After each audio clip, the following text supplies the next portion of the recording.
selebgram bernama Angela Lee ditangkap karena menggelapkan uang hasil penjualan belasan tas mewah senilai 3,2 miliar rupiah. Angela Lee ditetapkan sebagai tersangka dan ditahan usai diperiksa sebagai terlapor beberapa waktu lalu.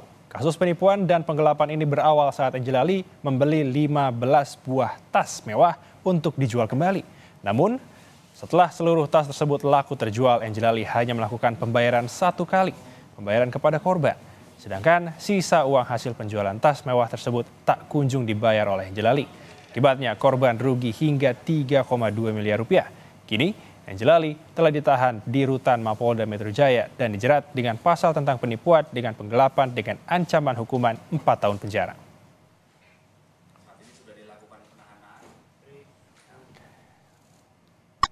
Beralih ke informasi lain, Saudara, tim Satpol PP didampingi Dinas Pendidikan Dinas Sosial Pekanbaru Riau menyegel daycare buntut kasus penganiayaan pada anak yang dilakukan pemilik daycare. Selain buntut kasus penganiayaan, penyegelan daycare ini juga dilakukan terkait perizinan. Dinas Pendidikan Pekanbaru menyebut daycare ini tidak memiliki izin sejak beroperasi sebagai tempat penitipan anak. Sebelumnya, anak berusia 4 tahun mendapatkan penganiayaan saat dititipkan di daycare. Polresta Pekanbaru sudah menetapkan 2 orang sebagai tersangka, diantaranya pemilik dan pengasuh daycare.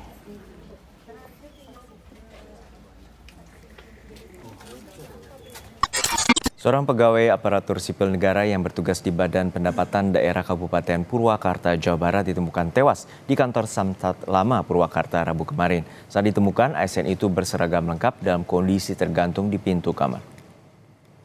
Jasad Hendra Budiana yang merupakan ASN di bagian pengelola laporan Bapenda Kabupaten Purwakarta pertama kali ditemukan petugas kebersihan di bekas kantor Samsat Purwakarta. Polisi menduga korban bunuh diri karena penyakit menahun yang dideritanya. Sebab dari olah TKP tidak ditemukan tanda-tanda kekerasan di tubuh korban. Untuk memastikan penyebab tewasnya korban, jasad korban langsung dibawa tim Inafis Polres Purwakarta ke RSUD Bayu Asih Purwakarta untuk divisum. Ternyata benar TKP telah ditemukan mayat dan ternyata bunuh diri. Motifnya apa, Pak? Motifnya itu kan karena sakit terlalu lama. Informasi yang kami dapatkan, ya, beliau dan sering TKP ke rumah sakit. Seorang warga negara Rusia yang melanggar keimigrasian berontak saat digelandang di hadapan awak media.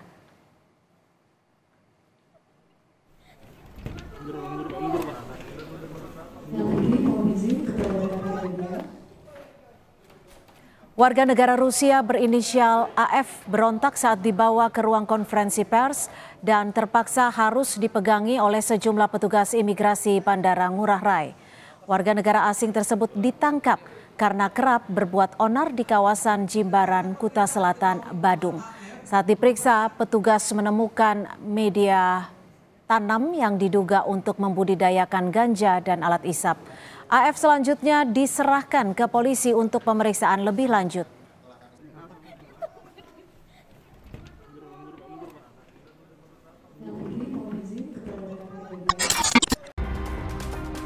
Kembali di Kompasnya, Saudara. Polres Metro Jakarta Barat menggagalkan peredaran 11 kg narkoba jenis sabu yang hendak diedarkan di wilayah Jakarta. Untuk mengelabui polisi, pelaku menyembunyikan sabu di dalam pintu mobil mewah. MU pria berusia 23 tahun ini tidak berkutik saat anggota Satres Narkotika Polres Metro Jakarta Barat di kawasan Cengkareng. MU yang merupakan kurir menyimpan sejumlah paket sabu di dalam koper pintu mobil untuk mengelabui polisi. Total ada 11 kg paket sabu dengan kemasan teh hijau. Selain MU, petugas juga menangkap pria berinisial A yang bertugas sebagai perantara kurir. Keduanya merupakan sindikat peredaran narkoba dengan peredaran narkoba jaringan ASEAN. Berhasil menangkap 2 orang pelaku dan berhasil mengamankan barang bukti berupa sabu sebanyak 11 kg lebih, atau lebih tepatnya 11,355 kg. Ini berasal dari wilayah luar negeri tentunya, tetapi masih di wilayah bahasa awamnya saraf kejepit. Beliau yang sudah mengalami tindakan atau operasi sudah siang mungkin ya. Selasa siang. Dimakamkan jam 2. Jam 2. Sudah berkeluarga Pak almarhum? Sehari-hari gimana Pak dengan almarhumah? Apa dengan tetangga gimana? Dengan tetangga gimana? Ya biasa, ya baik. Sering bermasyarakat juga sih. Iya karena kan ya dia ke dokter sih ya, karena kan sudah kerja ya sudah memang ya sudah. Terakhir kali pulang kapan ya Pak? Bapak? Ya kurang tahu. Kerjanya di mana Pak? Di Kardina. Dokter umum gitu Pak? Dokter umum di Semarang mau spesialis. Spesialis. Mungkin spesialis. Yang anestesi itu ya? S2-nya ya. Kalau di sini buka praktek nggak Pak? Enggak, belum. Tapi dari kecil memang asli sini Pak? Asli sini, lahir sini. Oke, kalau anak keberapa itu Pak? Anak pertama. Dari 2 bersaudara? 2 bersaudara, perempuan semua. Kalau orang tuanya aktivitas sehari-hari apa nih? Pemda, Kabupaten PNS Pemda, Kabupaten. Ibunya atau bapaknya? Ibunya.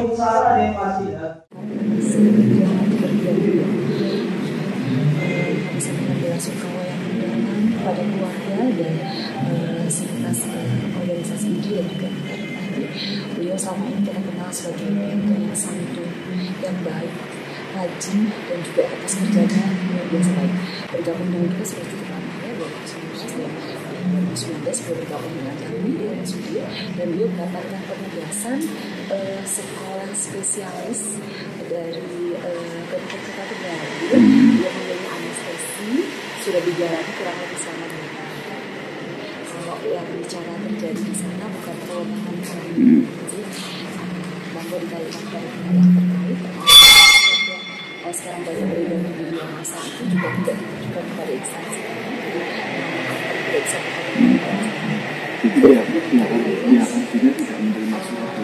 Kemenkes. Ada koordinasi dengan Kemenkes, maaf karena itu internal, jadi kami tidak bisa sebutkan.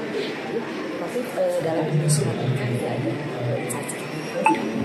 Selama ini dari informasi yang bersangkutan dari keluarga dan lain-lain saja, cuma dulu memang karena mengalami cedera pada saat itu ketika dalam pelaksanaan PDPDS itu ketika di ruang operasi itu beliau melakukan suatu aktivitas yang menyebabkan ada trauma di dalam tulang belakang cedera tulang belakang dan telah menjalani operasi HMP inilah yang menjadi penggerak beliau pada saat melaksanakan proses PDPDS. Itu berarti almarhum itu pendidikannya di mana sih Bu? Di Undip ya? Untuk ngambil jurusan anestesi. Itu dibiayai oleh tempat. Selama ini hubungan dengan teman-teman sendiri gimana? Baik. Masih ada komunikasi baik. Beliau itu memang luar biasa. Dia santun. Itu kalau cedera yang diderita ini apa itu termasuk saraf tersebut itu seperti info yang tadi? Ya bahasa awamnya saraf kejepit. Beliau yang sudah mengalami tindakan atau operasi sudah berapa lama Bu menderita? Kenapa? Sudah berapa lama menderita? Sudah cukup lama tidak berapa lama dari beliau mulai menjalani PDPDS. Kalau pihak rumah sakit itu menerima informasi tersebut kapan Bu? Menerima informasi? Iya dari Undip dari keluarga tidak berapa lama setelah kejadian itu langsung. Makanya meninggalnya karena apa? Maaf kalau itu tentunya ada pihak berwenang yang lebih kompeten menyampaikan tentang pendidikan dan pendidikan juga kita belum tahu hasilnya dan ada institusi yang berhak memberikan informasi. Untuk pendidikan kapan Bu terakhir Bu? Berapa tahun? Kan dia baru 2 tahun. 2 tahun. Terakhir kapan? Untuk ambil spesialis itu. Berapa lama? Kurang lebih 4 tahun. 4 tahun ya? Baru dijalani 2 tahun. separuh ya.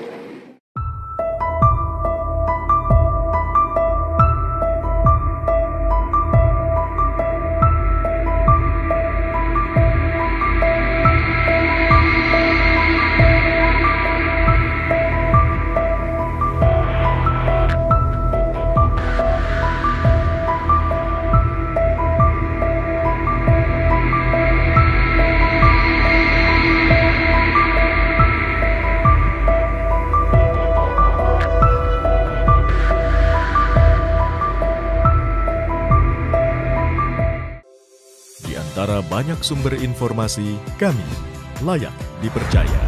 Karena kami menggali lebih dalam, berpihak pada kebenaran, berpegang pada data dan fakta, agar layak Anda jadikan referensi. Kompas TV, independen, terpercaya.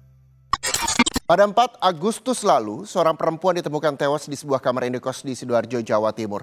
Dari hasil penyelidikan polisi, korban yang sehari-hari bekerja sebagai pemandu lagu itu tewas akibat dianiaya kekasihnya sendiri. Erwan Nurmansyah, warga Kecamatan Sukodono, Sidoarjo, Jawa Timur, ditetapkan sebagai tersangka penganiayaan hingga tewas kekasihnya sendiri, Tiar Aprilia Anindita. Korban yang sehari-hari bekerja sebagai pemandu lagu ditemukan tewas di kamar indekosnya di Kecamatan Kota, Sidoarjo pada 4 Agustus lalu. Dari hasil pemeriksaan polisi diketahui, pelaku dan korban adalah sepasang kekasih yang menjalin hubungan sejak Januari lalu. Tindak penganiayaan berawal dari cekcok pelaku dan korban. Pelaku tersinggung dengan perkataan dan tindakan korban yang melempar ponsel ke wajahnya. Padahal pelaku hendak menjual ponselnya untuk memenuhi kebutuhan anak korban. Tersulut emosi, pelaku kemudian menganiaya korban hingga tewas. Setelahnya, pelaku sempat melarikan diri hingga akhirnya ditangkap di rumahnya di Kecamatan Sukodono. Pelaku ini melakukan pembunuhan, penganiayaan yang berakibat mati.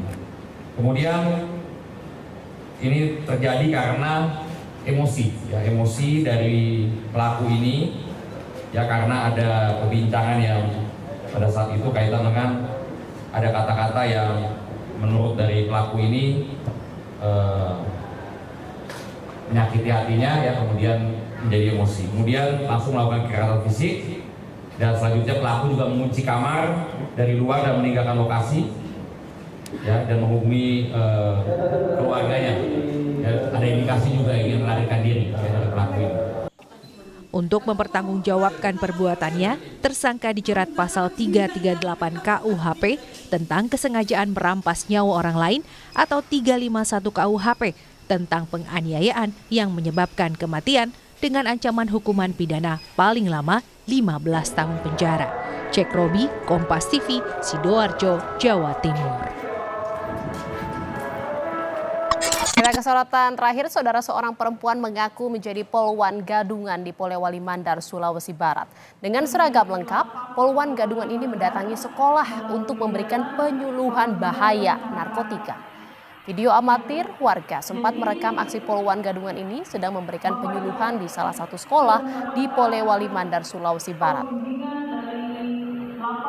Mana poluan gadungan itu dia mengaku dengan berseragam atribut pakaian poluan lengkap, berpangkat itu, mengaku dia dari Mabes Polri. Dia yang takut disaingi, itu sehingga dia memberikan kesan bahwa karena kan informasinya yang dia terima itu bahwa tempat usaha yang dia kontrak itu di daerah Tapango itu akan dikontrakkan kepada orang lain yang akan mempunyai usaha itu. Jadi supaya dia tidak diganggu lah usahanya di situ. Pasal yang dikenakan info. Informasi berikutnya, gudang di pusat kegiatan tambang emas di Kecamatan Sekotong, Lombok Barat dibakar warga. Diduga tambang ini beroperasi ilegal dan dikelola warga negara asing.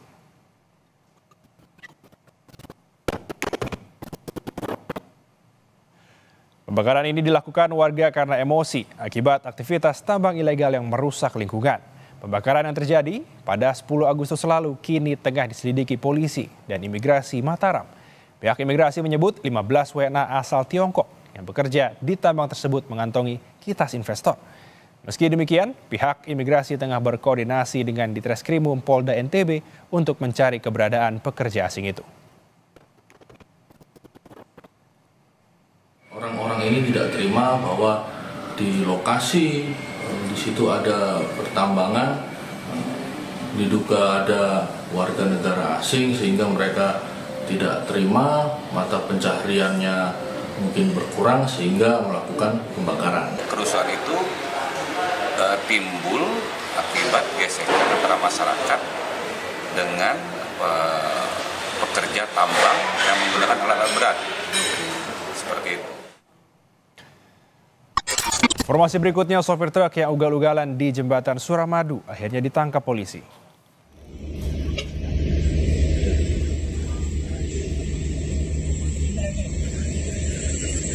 Usai video aksinya viral, beberapa bulan lalu sopir truk sempat mengubah warna truknya hingga membuat polisi kesulitan melacaknya. Namun kerja keras polisi akhirnya menemukan truk tersebut dan segera menggiringnya ke kantor polisi. Saat ini polisi sudah melimpahkan kasus truk oleng ke Kejaksaan Negeri Bangkalan untuk diproses ke pengadilan.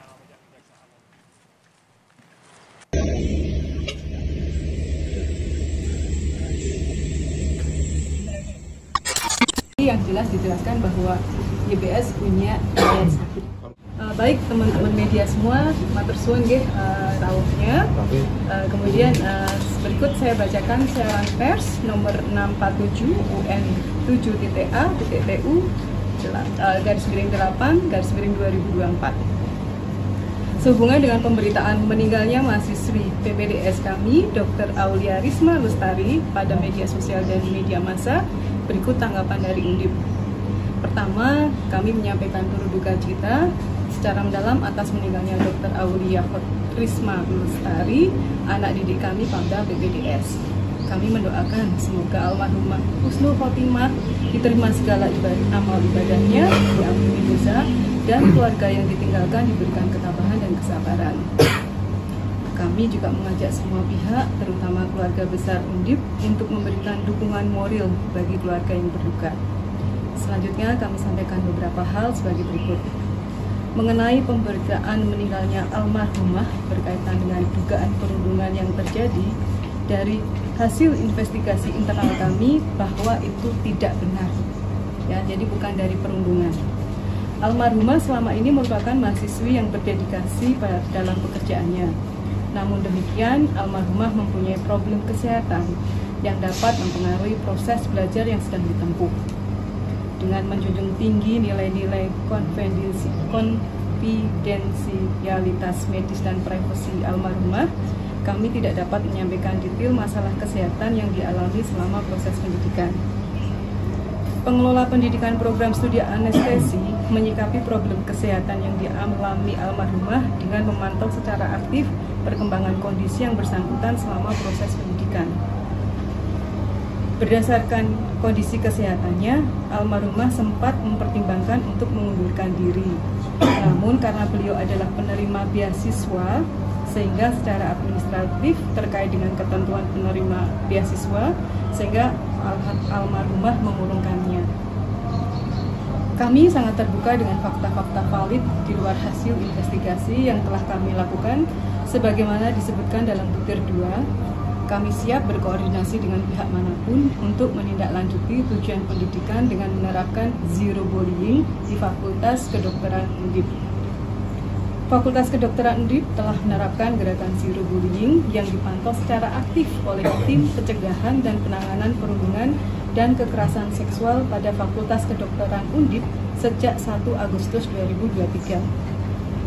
Adapun berkenaan dengan surat Dirjen Yankes nomor TK.002.0D/44137/2024, tim Fakultas Kedokteran Undip bersama dengan tim RSUP Dr. Karyadi telah melakukan pertemuan dengan Bapak Dirjen Yankes dan menyampaikan klarifikasi mengenai hal-hal yang dimaksud.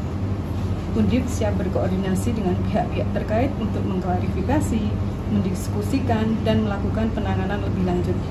Demikian informasi disampaikan, semoga bisa memperjelas situasi dan dapat mengambil langkah tepat selanjutnya berdasarkan fakta yang terjadi. Bu, investigasi artinya untuk sementara jawaban ini dulu yang kami sampaikan, ya. Artinya bahwa untuk memenuhi kebutuhan teman-teman secara tegas kami bahwa YBS itu bukan mengalami perundungan, ya. Investigasinya seperti apa Bu metodenya? Ya nanti nunggu proses selanjutnya. Berarti karena kesimpulannya karena sakit Bu ya?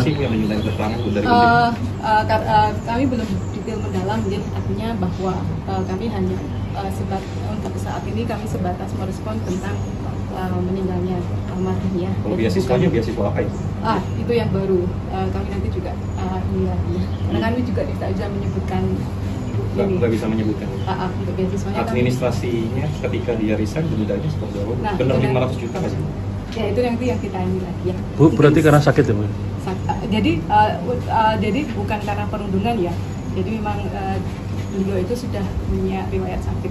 Tapi bunuh diri karena sakit itu? Kalau bunuh diri apa-apa itu kan nanti polisi atau pihak yang berwenang ya. Tapi yang jelas dijelaskan bahwa YBS punya riwayat sakit. Kalau pemberhentian program anestesinya?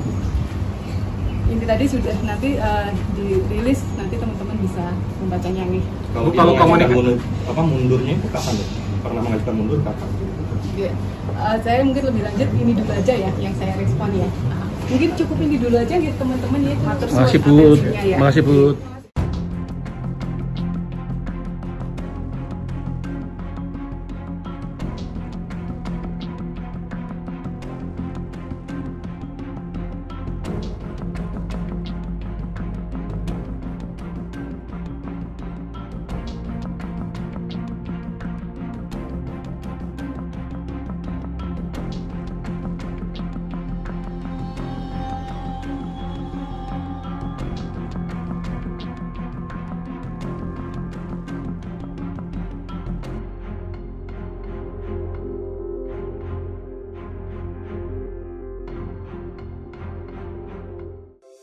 Di antara banyak sumber informasi, kami layak dipercaya. Karena kami menggali lebih dalam, berpihak pada kebenaran, berpegang pada data dan fakta, agar layak Anda jadikan referensi. Kompas TV, independen, terpercaya.